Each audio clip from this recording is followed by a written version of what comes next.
นะโมตัสสะภะคะวะโตอะระหะโตสัมมาสัมพุทธัสสะนะโมตัสสะภะคะวะโตอะระหะโตสัมมาสัมพุทธัสสะนะโมตัสสะภะคะวะโตอะระหะโตสัมมาสัมพุทธัสสะพุทธังธัมมังสังฆังนะมัสสามิ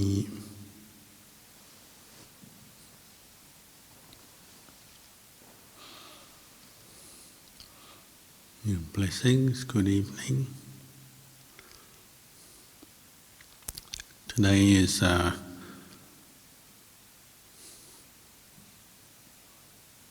you might say an important day in the Buddhist calendar.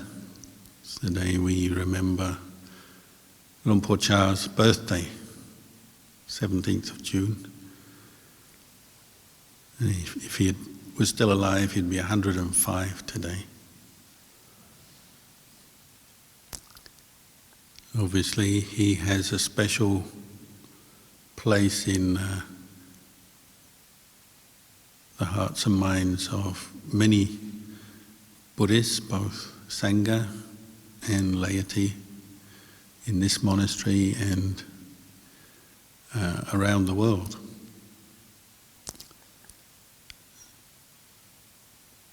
I came back recently from an event in Italy where the Ajahn Chah branch monastery there, Santa Jittarama, they had a ceremony to open their new temple building, and monks attended from all around the world, and laity. And it's just a good reminder of Ajahn Chah's amazing influence and the gift he's left the world, as it were, through his life and teachings. There are now Buddhist monasteries and Sangha practicing literally all over the world who are students of Ajahn Chah or Luang Por Chah in North, South America, Europe, Asia, Australasia. And of course many people beyond the monasteries also know his teachings from books and recorded talks. Probably most people didn't meet Luang Por Chah in person, but they have some experience of his teachings through these different media and also from meeting his living disciples. So his name has become quite well known throughout the Buddhist world, which is an amazing thing because he was brought up in a very ordinary, quite poor Buddhist farming community in northeast Thailand, born in a simple house, grass-roofed house, timber framed, without electricity or sanitation, 105 years ago in the province of Ubon, northeast Thailand. And he received very little formal education, but yet he went on to have a huge impact on Buddhism in Thailand and now around the world.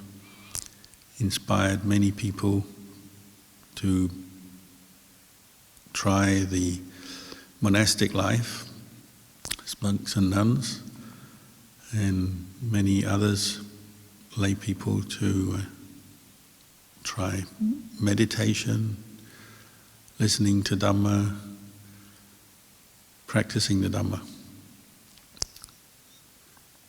That was one of his gifts, is getting people to see the value of bringing the Dhamma into their life, using it as a way to develop themselves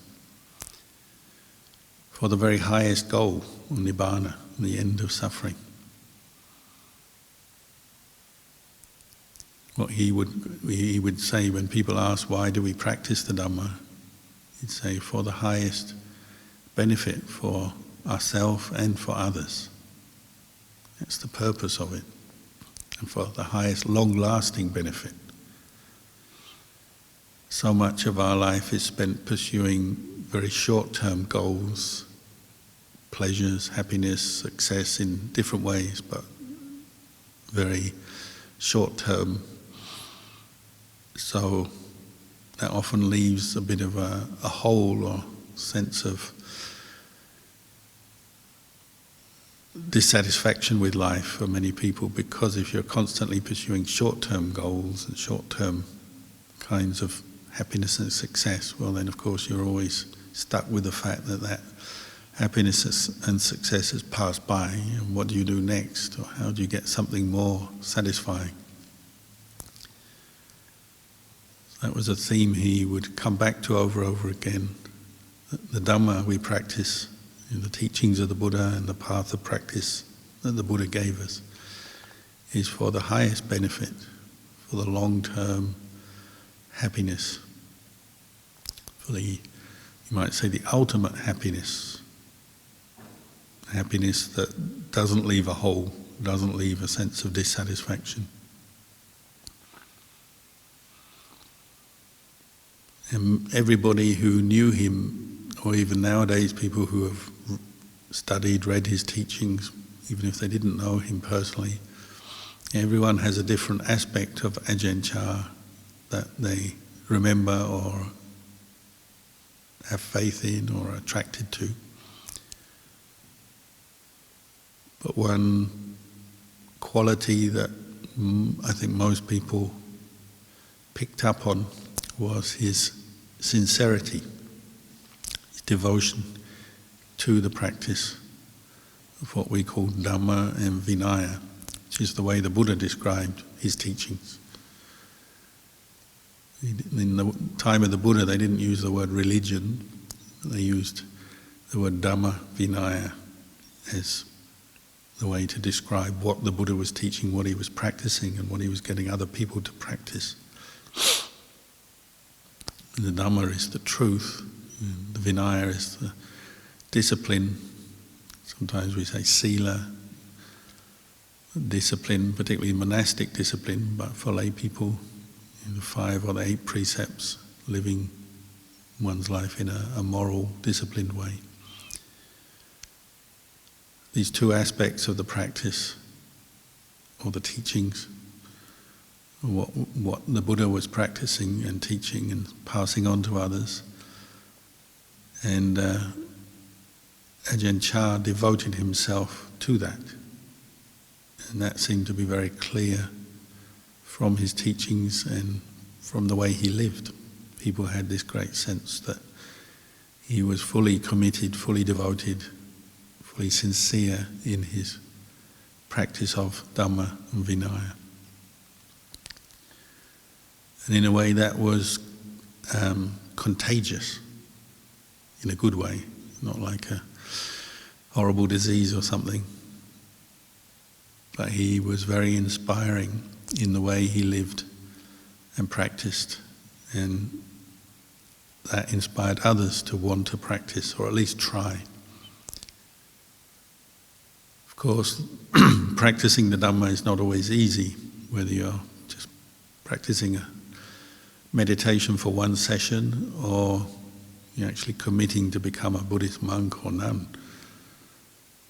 It's not always easy. And it's often harder than people realize when they first try. They sometimes become a bit unstuck and find that, even though they might start with good intentions practicing the Dhamma, because they encounter the difficulties of training a human mind and living a life according to the Dhamma and the Vinaya, they become a bit unstuck or caught up in self-doubt, or sometimes just give up. So having teachers around like Ajahn Chah, Lumpur Chah, were very special and very important, because they helped to keep people coming back to the practice and not give up so easily. Because he made it clear that he himself came from very humble, ordinary beginnings. He's just another human being with all the weaknesses and problems that any other human being faces and encounters. But because of his devotion and his sincerity, he didn't give up his own personal practice. He really gave everything to it and was able to overcome his own personal difficulties and obstacles. And that's very important because it gives us the sense, well, if he could do it, I can do it. And the people who met him, however briefly, tended to pick up on that and find he was very inspiring because he had managed to understand his own mind and free his own mind from suffering and the causes of suffering. That came back to them as, well, if he can do it, I can do it. And so people would get this sense of faith or inspiration, not just in the teachings and the practice or in Ajahn Chah, but also in themselves. This sense that we can do it. Human beings can do this.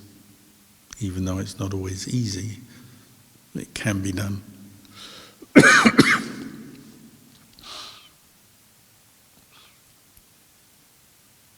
And Luang Por Chah often mentioned how when he was a young monk, he began his monastic career not yet perhaps fully committed to practicing for Nibbana and fully understanding what the practice involved. In those days in northeast Thailand, many young men would become novice monks or monks partly just out of a cultural obligation. You're ordained to become a monk to make merit for your family, your parents, to do good, but not necessarily yet thinking, oh, I'm going to do this all the way to Nibbana. And you get a lot of what we call temporary ordinations, people ordained for a period of time and then go back to the lay life, get married, have a family, work, and so on. And he said, to start with, he also was thinking more in that line. But because he was practicing and developed a sort of sincerity, he was learning the teachings of the Buddha, he was interested to study the Vinaya, the monastic discipline. Little by little his faith grew up, became stronger. And so after a few years of living in his local village monastery, studying the texts, learning, but maybe not meditating so much, because he hadn't met a good meditation teacher yet, but he came to his own realization after a few years that this way of practice was something very valuable, and he made his own commitment after a few years. He said, I just want to try for one life, give this life to the practice of the Dhamma and Vinaya. Almost as an experiment, just to see if it works, if it's true that human beings can free themselves from the causes of suffering. Obviously, when you begin practice, you can't possibly know what will happen. You can't predict the future, you can't predict your own mind and where it will go in the practice. But he said he wanted to try. And so he made this commitment. He said, well, I'll just try for this life. Whatever happens, however difficult it is, I won't stop, I won't give up. Whatever obstacles I encounter, I'll just do my best to overcome them. And for this life, I'll see if the Buddhist teachings are true, if they can really bring a human being to true peace, free them from suffering. So when he made that commitment, he said he got a great sense of contentment and happiness arising, this sense that he was doing something worthwhile and that what he was doing, it was something that was really good, because he could feel a great sense of well-being and happiness come up in his mind when he made that commitment. And he was honest. He said when he was a young monk, he didn't know everything yet. He hadn't practiced and developed all the things that we read about and hear about when people teach the Dhamma. But he got an increasing sense that it's possible. It's possible to experience the highest happiness. It's possible to let go of craving and attachment, which the Buddha identified as the causes of suffering. So he left his village monastery and went off to practice in the forest in different situations, and also looking for a teacher who could teach him more about meditation in particular. He'd studied the texts and got a lot from that, but he also realized he needed to meet people who had furthered their practice in the training of the mind in samadhi and insight, samadhi and panya. So he went off into the forest looking for a teacher, and he found a number of teachers, particularly Lumpur Man, and then some of the disciples of Lumpur Man, such as Lumpur Ginari and Lumpur Tongrat.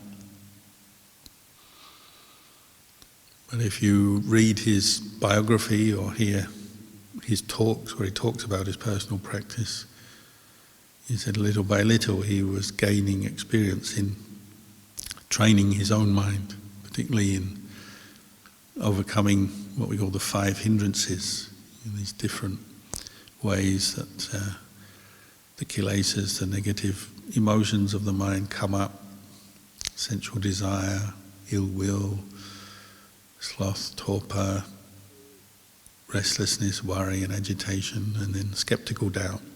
These are the 5 hindrances. And this is what Ajahn Chah was dealing with for a lot of his time when he first went off into the forest. It's just training his mind to overcome the hindrances and develop a better proficiency with developing the calm of samadhi, and then reflecting on the Dhamma.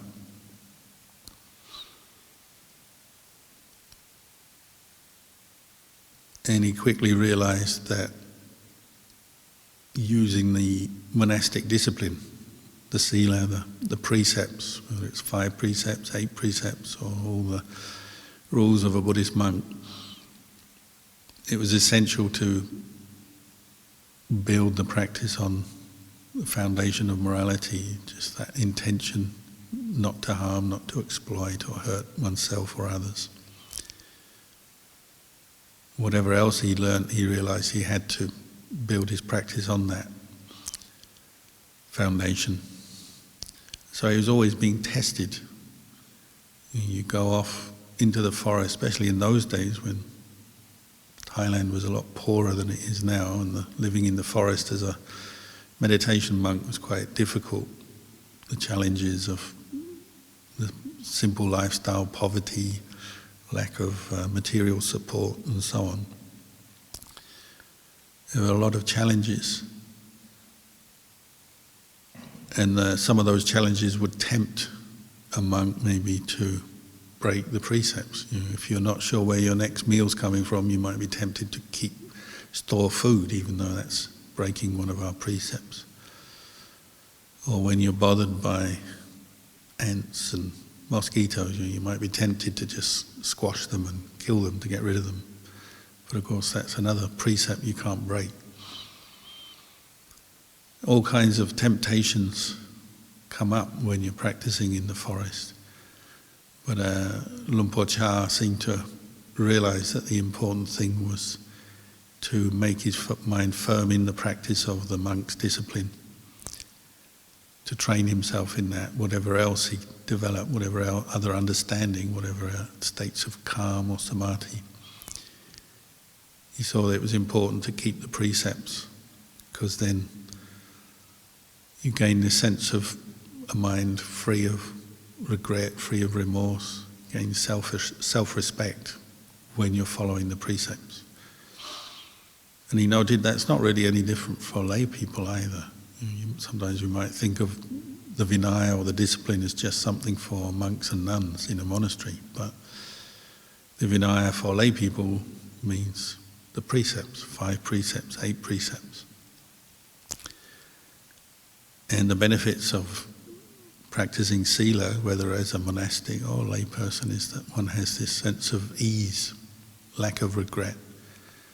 You're not always looking over your shoulder because you've done something that you're embarrassed about or ashamed of, and then you're wondering whether anyone has seen you or knows about what you did, or just your own personal integrity. If you know you're keeping the precepts, already you're letting go of many more coarse states of mind, coarse greed or anger that might lead you to hurt or harm others.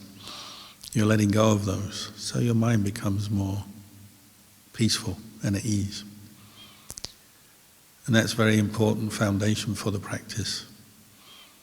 And it's a reflection, he said, like even as you're living in the monastic life, and maybe you're wandering from place to place as a wandering forest monk, as he did in his life.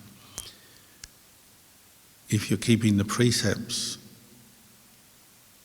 you always have that to fall back on as a reflection. You live one day, you're not harming anyone through your speech, your actions.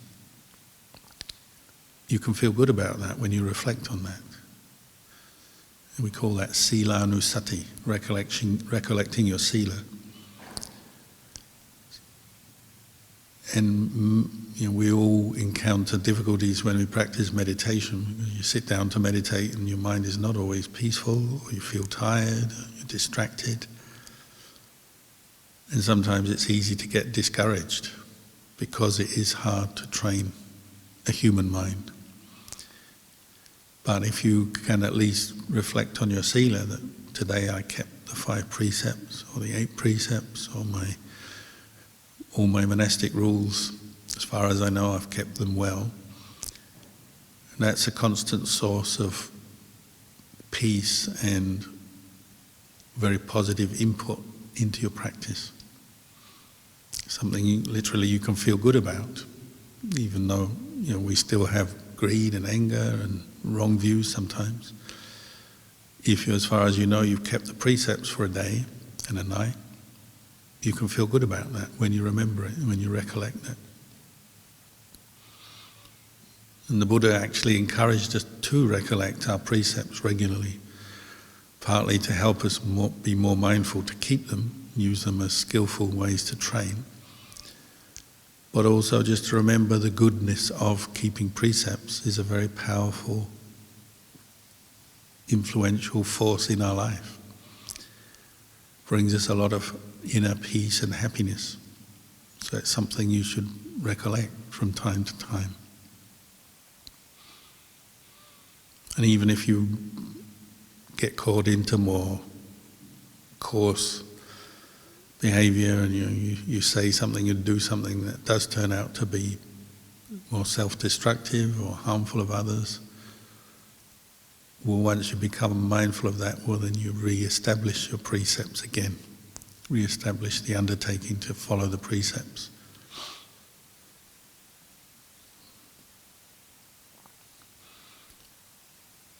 So he said, it's something that he learned as he went out into the forest to learn, particularly to learn meditation, but you might say on a broader sense, to learn to train his mind, to give up mental defilements rooted in greed, anger, delusion. He saw that it's essential to use moral discipline or precepts or Vinaya as a way to train. It's not enough to say just to take Buddhism as a philosophy and say believe in Nibbana or believe in various teachings of the Buddha. One has to also really root out, or the word he would use is cut off the mental defilements. And the practice of sila is a big part of that. You'll have times when you have strong greed, lust, greed, desire come up. that may lead you into unskillful ways, but to cut it off, you start by saying no to those desires. They may still be there in your mind, but you have to be able to say no, not follow them. And that's the beginning of the end of mental defilements. You have to be willing to resist them and say no, then maybe through developing deeper mindfulness and insight you can actually abandon them. But in the beginning you have to be willing to go against them, not follow them, to not act in more selfish ways or aggressive ways and so on. So he said that's something he learned, and he learned the value of developing these qualities we call hiri ottappa, the guardians of the mind, which all his teachers confirmed to him that these really are essential qualities to develop. Hiri is sense of shame based on understanding what is good and bad karma, skillful karma, unskillful karma. So shying away from making more unskillful karma and positively making good karma. And an awareness of the consequences of our actions, which is ottappa. And to know if you do follow your greed, your anger, your jealousy, your selfishness, well, there will be consequences which will come back on you. It will hurt, it will suffer, you will suffer. So heightening your awareness of the consequences of your actions makes you very careful. Not only do you shy away from acting in unskillful ways, you're fully aware that this will lead to suffering, so why do it?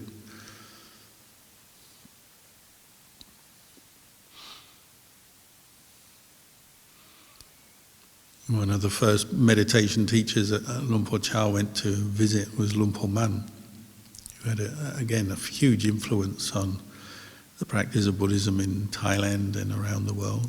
And one of the reflections Luang Por Man gave was that when you're angry, you have a choice, don't you? When you get angry in a situation, you disagree with someone else, what they've said or done, you're upset about something that's happened to you, maybe. When you get caught into anger, you have a choice whether to hold on to it, indulge it, follow it, or to let it go from your mind. And he would say, life is short. We're not here forever. Do you really want to waste your life, waste your time holding on to anger? Because what does anger do? It just makes you miserable, unhappy, and it makes you do unskillful things or say hurtful things. It doesn't lead to anything good. And these were the kinds of teachings that Ajahn Chah was picking up when he was a young monk. Your life is short. Don't let these mental defilements, greed, anger and delusion, ruin your mind, stick in your mind and make you unhappy all the time. But you have to be the one who's responsible for letting them go. And no one else can do that for you. So when he went to meet teachers like Luang Por Man or Luang Por Ginari, one of the things they were doing were always telling him to come back to be aware of his own mind and take responsibility for his own thoughts, his own actions. Because no one else can do that for you. So sometimes it could be quite hard, quite tough, like when you're unhappy about something, often our first reaction, like when we're kids, we go to our parents, want comforting or want some good words of advice. And there's nothing wrong with that. But when you progress a bit more in your practice, maybe the teacher doesn't just sit down and comfort you. Some of Luang Por Chah's teachers would say, go off and meditate. If you're unhappy, they wouldn't give him nice, sweet words to comfort him, make him feel better. They say, go off and do more meditation. If your mind is not peaceful, or you're angry about something, or you've got some unrequited desire that's bothering you, go and meditate more. Don't be lazy. They could be quite tough, quite hard, but only to arouse more effort, not to be cruel or to, they're not trying to hurt him in any way, they're just trying to get him to practice more. So some of his teachers could be quite tough. If he was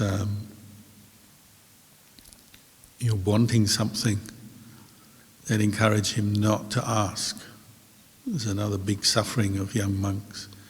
And Ajahn Chah took that on very sincerely. Like, we have a rule, we're not allowed to ask lay people for anything unless they invite us and say, do you need something? Then you maybe can tell them something you need. But if nobody invites you, you just don't ask. And Ajahn Chah said he didn't even want to ask his relatives, because you've always got relatives who you know, and there's an allowance in this rule that you can ask your family, your immediate family, for something new, like a new robe or something that you need. But following the example of his teacher, like Luang Por Man, Luang Por Ginri, they practiced on an even higher level. They wouldn't ask their own family. So Ajahn Chah took that on. So he just wouldn't ask anybody for anything. So he put himself into real difficulty, because in those days, Thailand was very poor. There wasn't exactly a lot of requisites, a lot of material support available anyway. But then if you're not asking anybody for anything, say your robe gets torn or wears out, he would just have to find little scraps of cloth from anywhere he could. And you're not allowed to steal, you're not asking for anybody, you're not allowed to steal. So you just get an old rag maybe that someone had been using to dust the meditation hall or use as a foot wiping rag. He would take that because it was considered didn't belong to anyone, and he would patch his robe that was falling apart. So other monks saw this, they saw Ajahn Chah practicing in this way, and they knew, this is a really sincere person. He just doesn't want to follow his desire for anything, doesn't want to ask for anything. And over time, people really respected him. They knew that he was somebody who wouldn't indulge the slightest, the smallest desire, which is very hard to do. You only know this when you try it, to not ask for anything. So he wouldn't ask for medicines when he was sick. So as his closest students knew, he caught malaria, which can be lethal, can kill you. But he didn't have medicine. Sometimes he had herbal medicine from the forests, things that didn't cost money that were available, like leaves and roots and various plants from the forest. But sometimes he wouldn't be seeking medicine. Nobody offered him a lift to see a doctor or anything like that. In those days, there's no cars anyway, and not many doctors around. So he'd be going out and he wouldn't ask. He'd be going without, and he wouldn't ask for medicine. Or his robes need patching, but he wouldn't ask for new cloth. Or he sometimes he'd go to a place where they didn't offer him much food or no food sometimes, but he wouldn't ask for food. That was the way he trained himself, which is very difficult. But what his aim was to root out every little desire that he could see that came up in his mind. So he trained himself with this great sense of devotion, sincerity, to really wanting to, as he said, cut off or uproot mental defilements. And people could see that because they lived with him, they saw how he practiced, and they'd respect him for that and remember it. If you ask monks that lived with him, practiced with him in those early days, this is one of the qualities that they all commented on. It's just this sense of great devotion to the monastic discipline and to training himself to give up greed, anger and delusion in a very sincere way.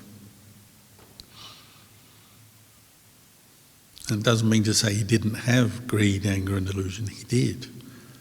But he really wanted to find ways to abandon them, not to encourage them, not to indulge his defilements, but to give them up.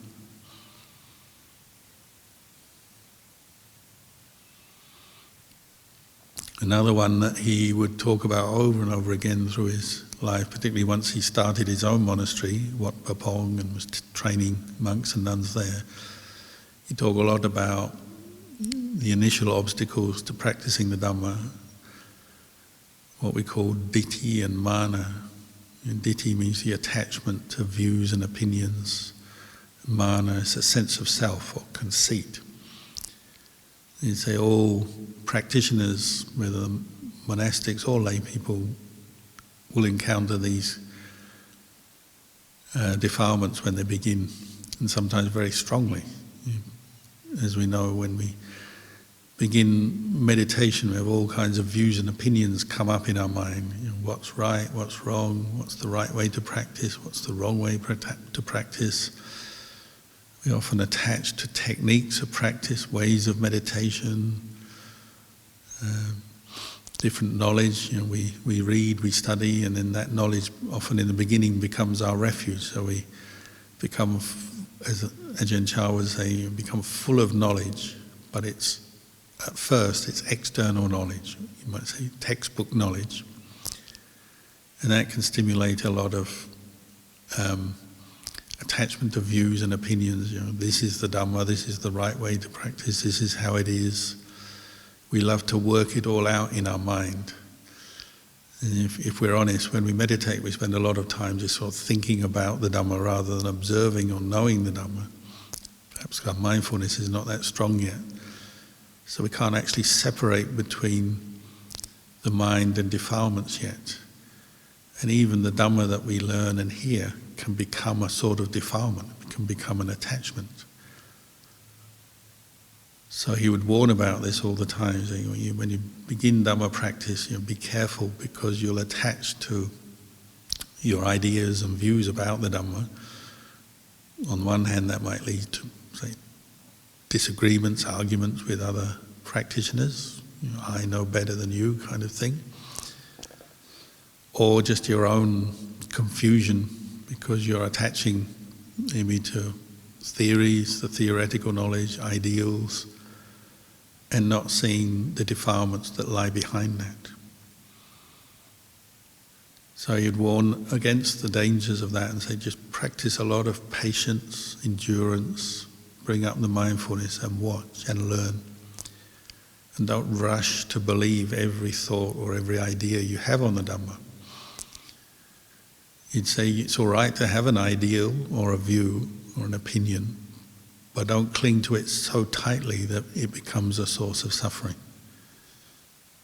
And you'd notice that, say, if someone else has a different view than you, then you might disagree with them, then it becomes suffering, doesn't it? You'd say it's all right to have an ideal or a view, but just use it as a skillful means, skillful tool, rather than clinging so tightly that it burns you or hurts you. And the same with the sense of self. He'd point out that when you're a lay person, you're often, the suffering of lay people is you're trying to create a sort of this image, this person you want to be in life. You're who you are, the way you look, who you know, your friends, your socializing, social circle, your job, your career. You have your personal identity, which you identify very strongly with, and you keep referring to that, building that up. And that's one of the reasons we suffer, isn't it? Because it's all a creation of the mind, and it's not sustainable, and other people will have a totally different view of you than you will have of yourself. So that's a lot of suffering. You want recognition and they don't recognize you. You want praise and they criticize you. You want money but they don't give you enough money, and so on. He said when you come to practice the Dhamma, that will come up very strongly. You see this sense of conceit, self-view and conceit. In the monastery, it'll come out, say you're a newly ordained monastic, a monk or a nun. What happens? Well, they put you at the end of the line, because Buddhist monasticism is all done according to who ordains first and who ordains second and third and fourth and so on. So, say when you collect your food every day, the senior monk or nun will walk first and the junior will walk after. That will bring up conceit, because you might have, from the lay life, this sense of me first. It's all, in the lay life it tends to be all about me. And then suddenly you're in a situation where someone else goes first, or someone else makes a decision, decides what chore should be done or how to do something. Other people take the lead, especially when you're a new monk or a nun. You'll experience this, and then the sense of conceit will come up. You have to watch out for that, because it might make you angry or discontent, or you might turn on yourself and just feel very depressed. You feel like, oh, I'm nobody, I'm not worth anything. Comes out in many different ways, but he'd warn you, be careful, observe this, but don't believe it and don't hold on to it so tightly, because you'll suffer. A very common suffering of new monastics is you blame the monastery or the teacher or the way of practice for your own suffering. What really is happening is you have your self-view coming up. It's being kind of provoked, but you don't realize that. You project it outside and say, oh, I'm suffering because there's some other monk further up the line who tells me what to do and I don't like it, or they get more than me, maybe they get some privilege I don't get, or maybe they know more than you and you feel like you know nothing and you're hopeless. This sense of self will come out in many ways. Sometimes you feel inferior, sometimes you feel superior, sometimes you feel the same as. Maybe somebody else gets a privilege or something, they know more than you, or they get something better than you, and you think, well, I'm just the same as them, they shouldn't get that. It will quite automatically come up in a way that maybe you've never encountered before, because in the lay life you tend to just follow your desires and do what you want, more or less. Whereas in the monastery, suddenly you maybe have to follow the group or follow a teacher. So Ajahn Chah would quickly point this out and say, well, watch out how you have this sense of self, attachment to views and opinions, and the attachment to your conceit, and see how that causes suffering. And where will the suffering come up? Well, in your meditation. You start practicing, say, mindfulness of breathing, very noble meditation technique that the Buddha practiced on the night of his enlightenment. But instead of sitting there watching the breath, you're complaining about some other person in the community who you don't like, or who is bossing you around or intimidates you in some way because they seem to be so wise and peaceful when you're so unwise and unpeaceful, and so on. The actual reality of your meditation may be very ordinary or quite unskillful thoughts and mental states coming up. But that's exactly where you have to practice. You bring up the patience and the mindfulness to observe and separate between the Dhamma and the opposite of the Dhamma, which is what we call mental defilements, until you can see them at work and see how they cause you suffering, and then you'll want to let them go.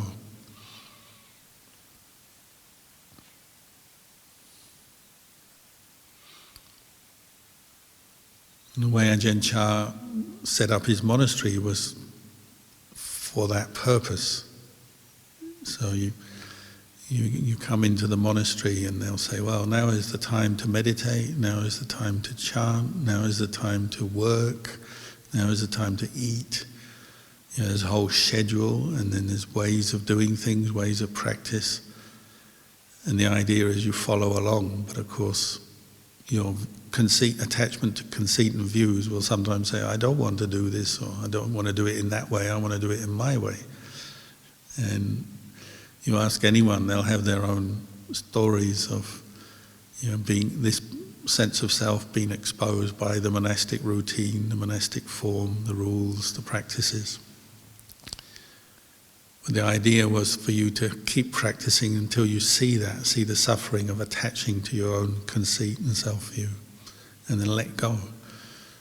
But to do that, it might take time, and it might also be sometimes quite challenging and even painful. So many stories like the monks who would like to talk, sometimes they had a lot of knowledge and they read a lot of books, so they liked to give talks to everyone else. So they're always looking for a captive audience to listen to them. Sometimes Ajahn Chah would send them somewhere where there was no one to talk to, send them to this quiet little hermitage where nobody ever turned up to listen to a talk anyway, and there's only 2 or 3 monks, nobody to talk to, and so that monk would get very frustrated. But hopefully he might learn and see the frustrations were coming from his own desire to talk or be a public speaker or to become well known as a Dhamma teacher. Or some monks were the complete opposite. They're so shy, they never wanted to talk, never wanted to give any teaching to anyone.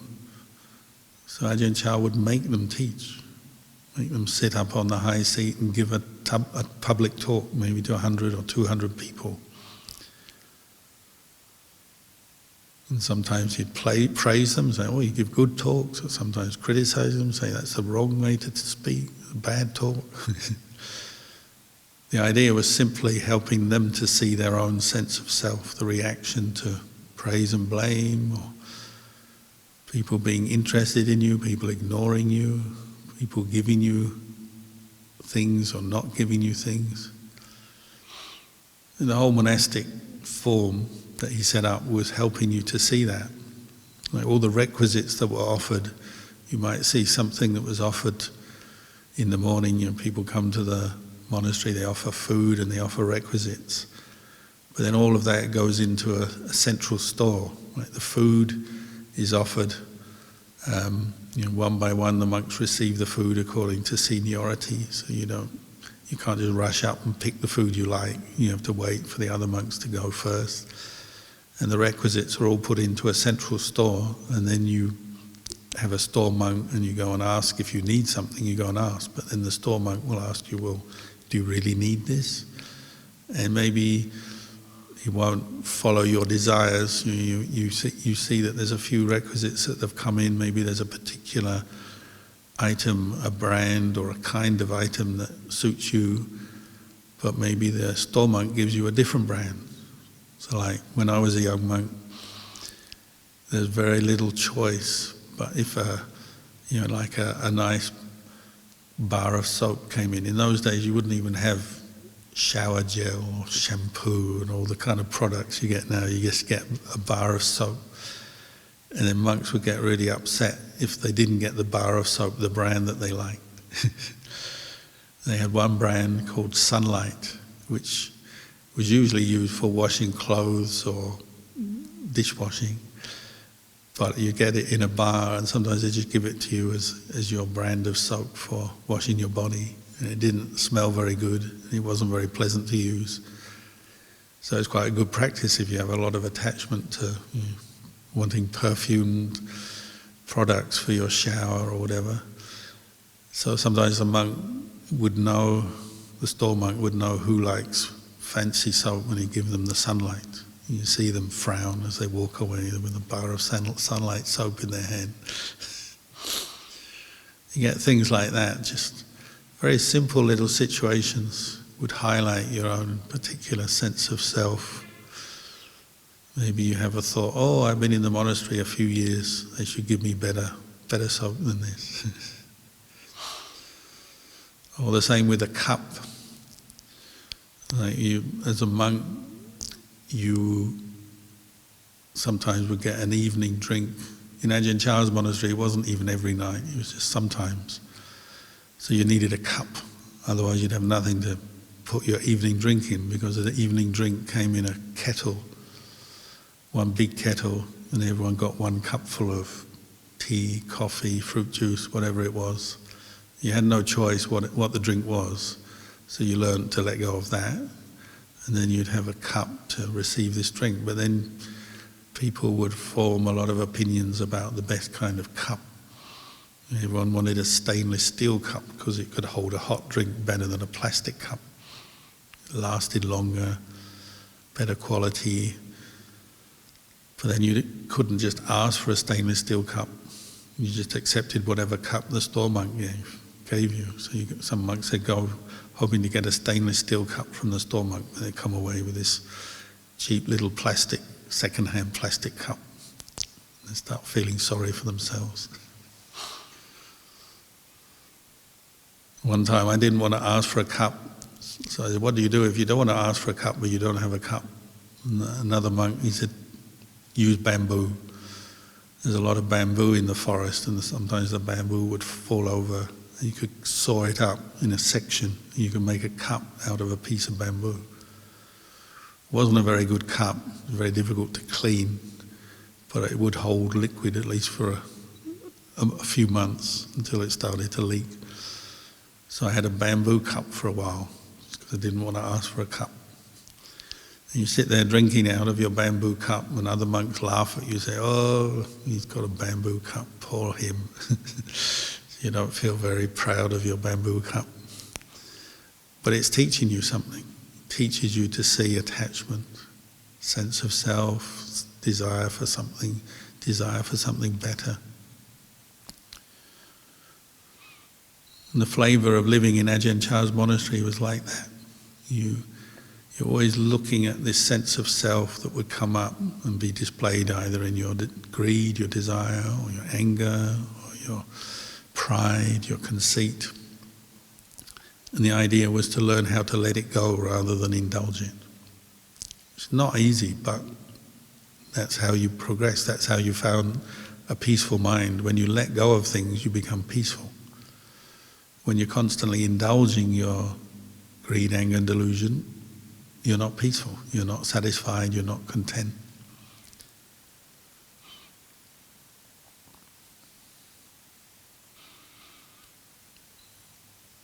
So it's one of you might say one of Ajahn Chah's greatest gifts was to pass on this sense of just the ordinariness of life, to downplay things, to downplay this sort of self-importance that we all have, that we bring into the Dhamma practice with us from day one. We all feel like we're sort of a very special person because we're not so mindful and we haven't yet developed so much insight. You walk around with a strong sense of self-importance. Ajahn Chah's monastery and his teaching was something that dampened that down. So you got used to being ordinary rather than special. So if somebody always wanted attention, then maybe they wouldn't get much attention, or other monks would just sort of laugh at them knowingly, say, oh, he always wants attention, wants people to make a fuss around him. But the flavour of the monastery was that everyone is the same, everyone is just ordinary, rather than indulging desires and attachments. You learn to just be patient with them and let them go and get used to the ordinary. So ordinary robes, ordinary haircut, ordinary possessions, and just following the routine of the monastery rather than always sort of looking for something different or being special. So Ajahn Chah sometimes say the hardest practice of all is just to eat when they eat, meditate when they meditate, chant when they chant. Just take the requisites that you're given and just follow along without trying to do anything special. That would be the hardest practice. Because we're always, in our mind, we're always kind of looking for the special experience, and when you have that, then you're always complaining when you don't get it, or you see someone else who seems to get something better than you, you complain, you're not happy. That's where all our suffering comes out, isn't it?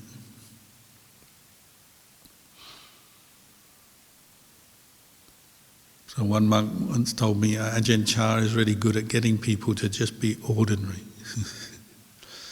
Because the way of the world is to try and get you to be extraordinary and special, which is a lot of suffering.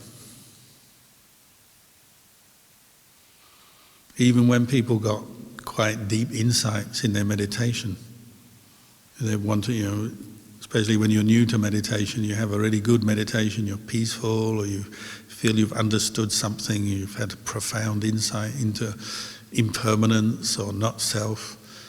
The first thing you want to do is go and tell the teacher. So people would rush up to Ajahn Chah and say, "Oh, Ajahn Chah, Ajahn Chah, I had a really good meditation today. My mind was completely empty, completely one-pointed and blissful." And he say, "Oh, good, okay, what next?" And he wouldn't make it into a big deal. He'd just say, "Okay, good, that's a good thing. Now go off and do it again. Go off and do some more." Because really that's what meditation is bringing you, isn't it? It's bringing you to the point where you're just mindful of experience, even if it's very profound, deep insight, blissful experience, letting go of something, or very ordinary experience of just a mind that's, not very peaceful, a bit moody, grumbling, unhappy in some way. It's all just to be mindful of. These are all just objects to be mindful of. And there's really nothing you can build up out of these things. The very high, the very low. As you read in the suttas, to learn to be mindful of your khandhas, the superior, the inferior, the refined, the coarse. In the end, they're all just objects for mindfulness and reflection. Ajahn Chah was very good at that, bringing people down to earth. There was one monk who got very deep samadhi and he could sit all night long without moving. Everyone knew, he's in a deep state of jhana. So it's very impressive on one hand. But then they come to Ajahn Chah and say, that monk, he can sit in jhana all night long, he's so special. And Ajahn Chah said, a frog can sit all night long without moving. There's nothing special about a frog. It just brings people back to a sort of a different reality where it's not to say it's not good to meditate all night long, but also not to attach to it and create a sense of self out of it. Our worldly mind is always looking for recognition. We want to tell the news, tell the world. We want to impress people, impress ourselves. We want to have some kind of image. And he and his way of training was very good at doing the opposite, bringing you back down to earth, just seeing the ordinariness of life. And what do we all have in common as human beings is we all are born, we get older, we get sick, and we die. Whoever you are, even the Buddha had to experience old age, sickness and death. Ajahn Chah did. We all do. We all have that in common. These are what we call the universal characteristics of existence. But the mind of defilement is always trying to create something outside and special or above and beyond that. Some special experience, to be somebody. And that's where we suffer.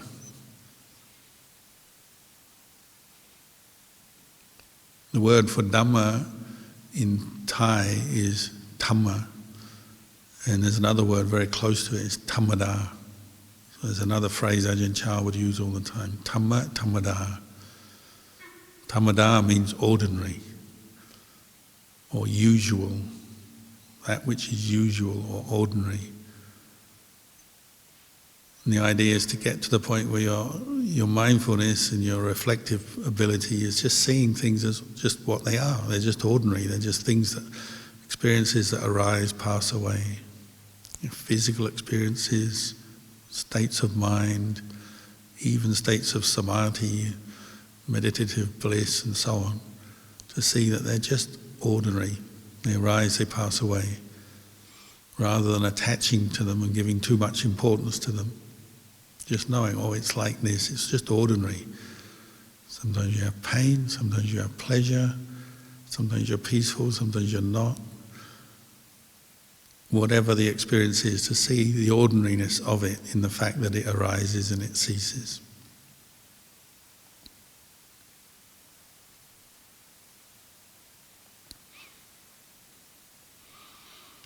So Well, I think we could go on all night talking about Luang Por Chah and his teachings, because there's so much. Obviously you can read the books, listen to the talks yourself, but it's also just a time to maybe reflect with gratitude and remember a very wise, compassionate teacher who's had a very strong influence, profound influence on many people, and used his own practice as a kind of offering to the world, sharing his own experiences, his own insights, and encouraging other people to practice. So it's our great, my feeling is it's our great good fortune that we've had teachers like Luang Por Chah come into the world, and something to reflect on, something that you can keep returning to get strength and inspiration in your practice. Maybe I'll lead you with these reflections tonight.